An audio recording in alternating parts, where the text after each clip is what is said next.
Hello. Hello, Paul. It's Kendy. How are you today? I'm good, Kenny. How are you doing? Good, good. It's been a pretty good day for you so far. Yeah, it's been all right. Have some family visiting, so it's always kind of nice. Yeah, it's always nice to have family around. Yeah, well, not always, but this case, yeah, it's good. And sometimes it's good when you see their taillights. Yeah, kind of depends for sure. So, Paul, I've been matched up with you as a pain coach, and so I just wanted to take a little bit of time today to spend a few minutes of your time, if you have time, talking about, what that might look like going forward. Okay. What kind of what comes to your mind when you think about a pain coach? Huh. Well, I mean, like I've kind of done that before where I did some counseling for my pain. They had me see a psychologist and yeah, I don't know. I feel like I kind of went through that and I didn't really change my real pain. I always felt like they were telling me it was in my head and that kind of thing. But I mean, that's kind of what comes to mind is just talking about things and talking about pain. Yeah, so you've got some experience in this area. You've definitely taken some steps already to try to deal with your pain. And maybe, just the talking piece of it wasn't quite the key to unlocking you being able to manage your pain. Yeah, I guess I don't really understand how talking about it is going to do anything. Um, I have a real injury and it's very painful and I have, a lot of challenges with that. So I just never really understood how talking about it is going to help. Yeah, definitely. And I just want to set the kind of the groundwork right away that absolutely I believe your pain is real. I don't think it's all in your head. It's really a real thing. So we're not gonna we're not gonna spend any time trying to convince you that your pain is all in your head, Paul. Appreciate that. So I'm curious, are there any other things that come to your mind when you think about a pain coach? You talked about kind of the dialoguing aspect of it. Are there other things that you think might be involved with this coaching relationship? I mean, what comes to mind is maybe like, someone who's gonna give me tips on how to exercise or that kind of thing. But yeah, I'm not really sure. Okay, and tell me about exercise. Sounds like that's something you might already be doing. Yeah, I definitely I went to physical therapy and they gave me a lot of exercises to do, and I found that to be pretty helpful. Just like different movements that tend to help strengthen the muscles around my injury and yeah, gave me some things to do. So I found that to be good, and I've been keeping up with a pretty good routine there. So it's been helpful. Hasn't really been, the thing that knocked it out of the park, but it's definitely taken a piece of the pain away. Yeah, it just gives me a little more confidence. Like it was hard feeling like I could trust my body for a while there, just because I wasn't sure if I was going to get hurt again. I had a few times when I kind of re-injured myself, so it's been good for confidence. Yeah, fear is definitely plays a part in pain. Yeah, I mean, it was scary there, especially at the beginning, just not knowing what I was going to be like for the rest of my life and that kind of thing. So, Do you mind if I ask you a question, Paul, about just kind of outside the exercise realm? sure. So I'm curious whether you've ever noticed a time when maybe you're really engaged in something, not necessarily exercise, but maybe you're at a movie, or maybe you've gone to an event, or maybe you've got, like you have right now, family over, or, really put anything in the blank there that comes to your mind. But has there been a time when you're really engaged in doing something and you kind of look back on it later and think, wow, I was really not very aware of my pain during that. Hmm. I have to think about that. I guess, um, yeah, there's times like yesterday we went to an event with friends for the 4th of July, and um, we were playing cornhole and doing some lawn games and stuff. And I didn't, I guess I wasn't like thinking about it the whole time. I mean, it was there, but I did notice, like, once I got in the car, it kind of flared up, and I don't know if I overdid it or what, but I guess that kind of what you're asking. Yeah, just those times where it doesn't seem to be like, a level 8 all the time, or whatever number you would put on that. Some typically people don't see that pain is like this constant. There's normally things that kind of change that. So yeah, that was a good example of a time that you noticed where, it was still there, it was in the background, but the volume wasn't quite as loud on the pain when you were at this 4th of July celebration. Yeah, yeah, that is true. And that really makes your point of, this feeling of people thinking that the pain is all in your head. It's not that it's all in your head. There are literally times where the pain is still there, but it's not quite as loud. Yeah, and that's a good way to put it. I mean, there are times when it just tends to really, just take over and have a mind of its own. And there are times like when I've really been enjoying like doing projects and working on stuff in the garage, and I notice when I'm doing that, like I just I feel good. The pain's there, but I'm having fun doing something. I'm more immersed in it, so that does kind of change the experience. Yeah, you're managing it. Yeah, yeah, I do pretty well when I'm busy. That's when I'm not busy that starts to creep up on me and kind of take over. Mm-hmm, mm-hmm. Well, I'm wondering if you'd be interested in kind of exploring some other things that we could do. You mentioned, a get together when we're working on a project in the garage. I'm wondering if you would mind, as part of this coaching relationship, exploring some other things that may kind of move that volume down a little bit. Yeah, I think that'd be good. I found some success with that already, so I think just doing that a little more, and maybe, yeah, I'm definitely open to finding some other things that would work.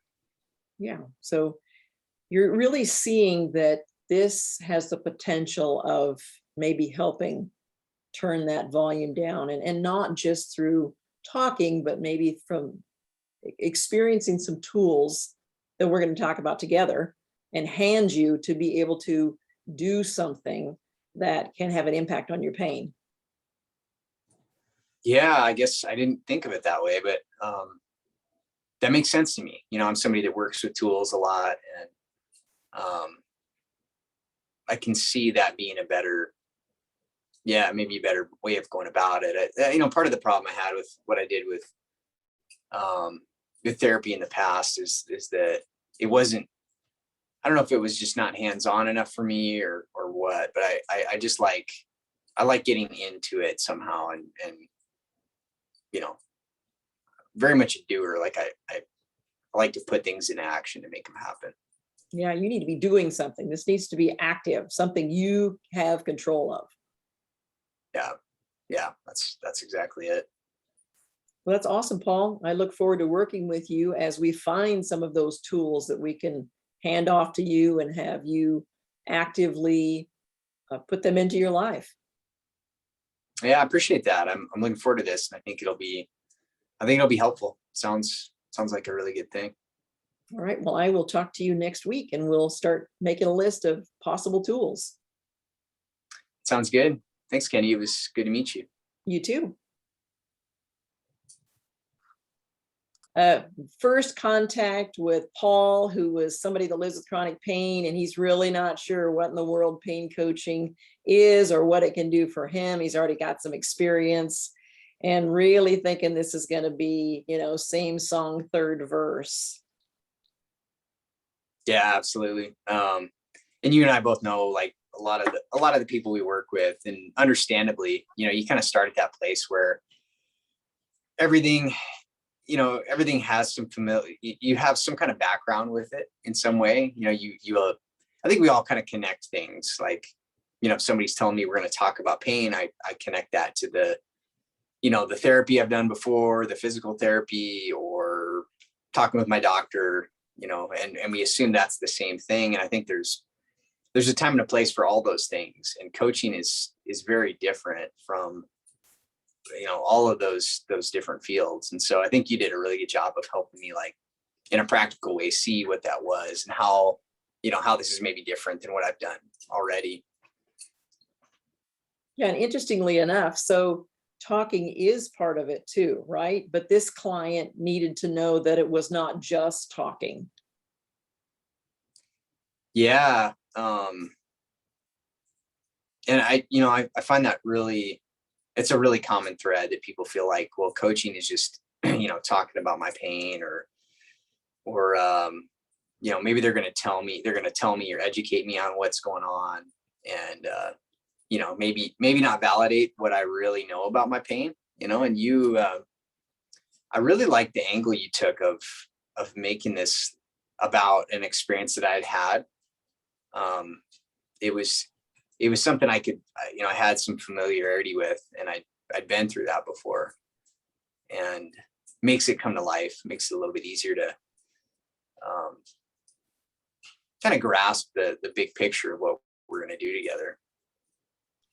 I think one other piece that I really saw show in this call was that there was a little bit of defensiveness right off the bat, right? And you mentioned the word a second ago, validation. And that's a huge piece of beginning working with a client, right? Is that validation piece, because that's really very accurate. A lot of clients that we've had, they come into this experience and really they've had a lot of that idea of this is all in your head, right? Maybe then they've probably been to a pain psychologist and on and on and on. And so that validation piece that their pain is real. Well, I noticed a couple of times as a client, you said, my pain is real. And that's a very often heard sentiment with chronic pain clients, that they want someone to say, yes, your pain is real. Yeah. And I think that stems from the trap that we a lot of times fall into of, if I educate someone on what this is, then they'll understand it and they'll change their life and their behavior and everything will be good. And, I know you and I have talked about this, kind of this non-directive approach to education with, that kind of stems from some of the works of Carl Rogers of, taking a little more of a non-directive approach where we open things up and let them share their own experience. And that comes to life for people more than just, here's the facts and figures. Here's a study that we put out, about this pain problem you're dealing with. And this will hopefully help you understand it and then change your life and your behavior as a result of that. Yeah, definitely. It's very empowering for a client to have someone really in the spirit of coaching, right? Partner with them and not have that imbalance of, I have what you need and I'm going to give it to you. Mm-hmm. Yeah. And I never felt that. It was never like, and I think it's temptation for a lot of coaches to feel like I have to convince them that this will be good or persuade them in some way or give them this value right off the bat. And the value you gave me was validation and listening and, allowing me to share why I feel how I feel instead of just dismissing it and saying, well, this is just going to work for you and you're going to have to trust me. And here's why. Which I think is something we're not used to. We're used to having a lot of information just kind of pushed at us. Like, we need to accept this. And that felt good. It felt good being able to just kind of share who I was. And I felt like you really validated my concerns and my past experience, and still, you know, and still allowed me to kind of talk myself into pursuing this coaching relationship. And I could have gone down the trail of starting to name off a bunch of tools, right? Well, Paul, have you tried sleep? Have you tried music? Have you tried, that wasn't going to be helpful at this point, because you needed that skin in the game feeling, right? That I was there willing to be your partner in this journey. Mm-hmm. And that always feels good. Like I think a common thread for anybody that's going through a health problem is, feeling like I'm alone in this, or I don't really know what direction to head into. Even though I may have tried some stuff that does help me in some way, like I'm still alone. Like this is my struggle. And the beauty of coaching is that it kind of unloads a little bit of that stress and that pressure when you have somebody with you to collaborate. So that felt good. I felt like a good direction. And as you can see, the pushback died down throughout the call. Mm-hmm. It really diffused any kind of pushback that I might have about being coached. I feel like another big piece of this coaching call was that you reaching for something where you really had experienced less pain in some measure. Not that the pain was gone, but that it was lessened when this activity was happening. Or then you thought of a second activity, right, with July 4th weekend. So that's really kind of starts building some momentum in the coaching relationship that, hey, maybe there's an answer here. Yeah, and that's where hope, I think the thing we're trying to establish right away is some kind of hope. Like you're listening for that hope, and it shows up in a lot of different ways, but some of it is just that recognition that like I have what I need within me.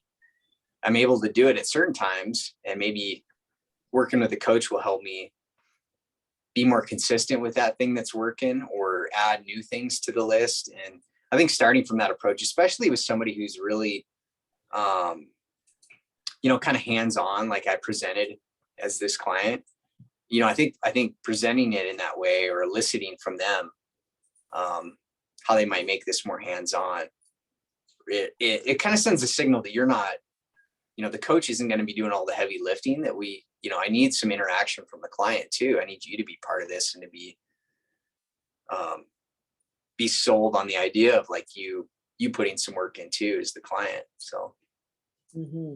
Yeah, definitely. And that was what felt like what was happening in that call, right? You were ready. I mean, when you brought up the idea of, well, I'm really a kind of hands-on guy, and I like the idea of tools, and that's a strength that I'm going to play to going forward as a coach, honestly. yeah, that was good listening on your part to pick up on that, and to know where to take it. I feel like you took that a really good direction.